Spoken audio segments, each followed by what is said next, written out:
यह कहानी 90 बाल वाली चुड़ैल की है जो लोगों को मार के खा जाती है और वह लोगों का खून भी पी जाती है। प्रतापगढ़ के शहर के पास एक छोटा सा गांव था जिसका नाम सिंगापुर था। वहां पर लोग पशु पलते और खेती करते थे। इस गांव में एक श्याम नाम का लोग रहता था। श्याम पशु पालता और खेत में काम करता था। श्याम बुद्धिमान और ईमानदार था, इसी से श्याम का खाना पीना चलता था।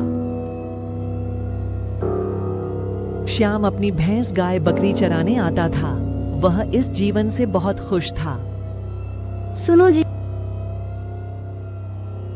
श्याम की पत्नी भी थी, उसका नाम रानी था। रानी बहुत सुंदर थी और घर का सारा काम करती थी। कभी कभी अपने पति के साथ खेत का काम करने चले जाती थी।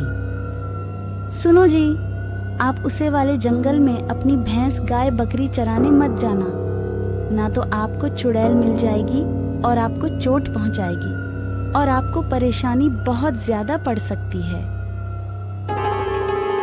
अरे तुम मेरी टेंशन मत करो, मैं चुड़ैल वाले जंगल में अपनी भैंस गाय चराने नहीं जाऊंगा। अरे लगता है मेरे बारे में सबको पता चल गया है, इसलिए तो कोई भी इस जंगल में नहीं आता है। लगता है मुझे और कहीं जाने पड़ेगा। मुझे तो खून की प्यास बहुत लग रही है और भूख भी बहुत जोर से लग रही है।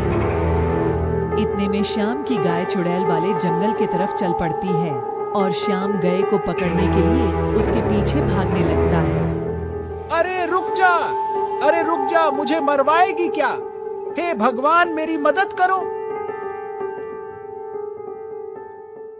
श्याम चुड़ैल वाले जंगल में चले जाता है और चुड़ैल को देखते ही उसकी आंखें फटी की फटी रह जाती हैं और श्याम वापस पीछे लौट जाता है।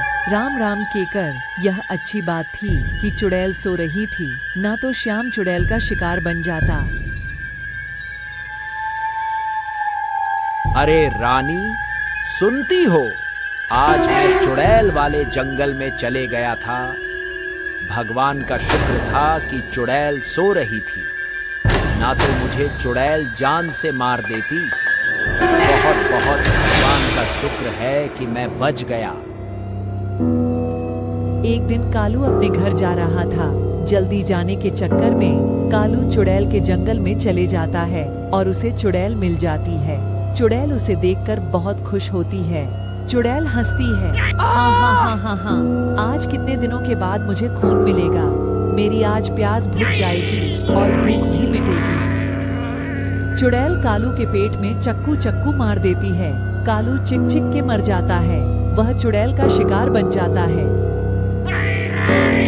चुड़ैल कालू का सारा खून पी जाती है, उसकी प्यास मिट जाती है। श्याम भाई, तुम्हें पता है कि कल चुड़ैल ने कालू को मार दिया जंगल में। श्याम भाई, तुम भी बच के रहना। चुड़ैल बहुत बड़ी मुसीबत है। मैंने सुना है चुड़ैलों जितने को मारती है उसकी ताकत इतनी बढ़ती जाती है। चुड़ैल शिकार की तलाश में घूम रही थी। पूरे जंगल में चुड़ैल का राज हो गया था। समझो, वह जंगल में आता मौत के घाट उतार जाता था। एक दिन सेठ जी अपने घर से अपने खेत की तरफ और जा रहे थे। बहुत दिनों से वह खेत पर नहीं गए थे। मुझे छोड़ दो, मुझे छोड़ दो, मेरे पास बहुत दौलत है, मैं तुम्हें अपनी दौलत दे दूंगा। मुझे छोड़ दो चुड़ैल जी, मुझे छोड़ दो। चुड़ैल जी कहते रहते हैं सेठ जी। अगर मैं तुझे छोड़ दूंगी तो मेरी कैसे प्यास मिटेगी और कैसे मेरी भूख खत्म होगी। सेठ जी के चुड़ैल अपना हथियार मार देती है और कुछ देर के बाद सेठ जी मर जाते हैं और चुड़ैल उसका खून पी जाती है, बीच का धड़ खा जाती है और सुबह होने लगती है और सुबह हो जाती है। गांव में सबको पता चल जाता है कि सेठ जी को चुड़ैल ने मार दिया। श्याम राजू से कहता है, भाई इसका तो कोई ना कोई हल निकालना पड़ेगा, ना तो हम एक एक करके सब मर जाएंगे। हमें तांत्रिक या बाबा के पास जाने पड़ेगा, जब कोई इसका कोई हल हमें मिल पाएगा। बहुत ज्यादा रात हो रही थी, कुछ भी नहीं दिखाई रहा था, एकदम बिल्कुल काली रात हो रही थी।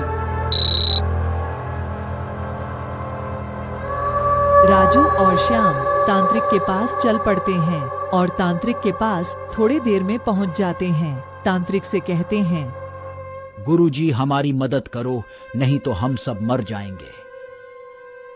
चलो मैं तुम्हारी मदद करूंगा। तुम इतना कह रहे हो तो मगर एक बात की शर्त थे कि मेरे पास कोई भी नहीं रहेगा, सब अपने घर में घुस के रहेंगे। तांत्रिक मंत्र पढ़ने लगता है जोर जोर से और चुड़ैल आ जाती है। तू मुझे मारेगा, तू जैसी मैंने तो तांत्रिक होते के है, आज तुझे भी मार दूंगी देख।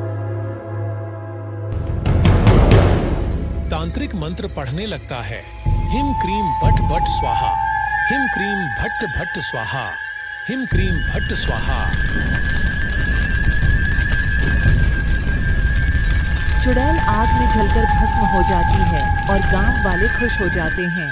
दोस्तों, अगर हमारी आपको वीडियो अच्छी लगी हो तो हमारे चैनल को सब्सक्राइब करिए। मुझे वीडियो हमने 10 दिन में तैयार की है, बहुत मेहनत से। हमारे चैनल को जरूर से जरूर सब्सक्राइब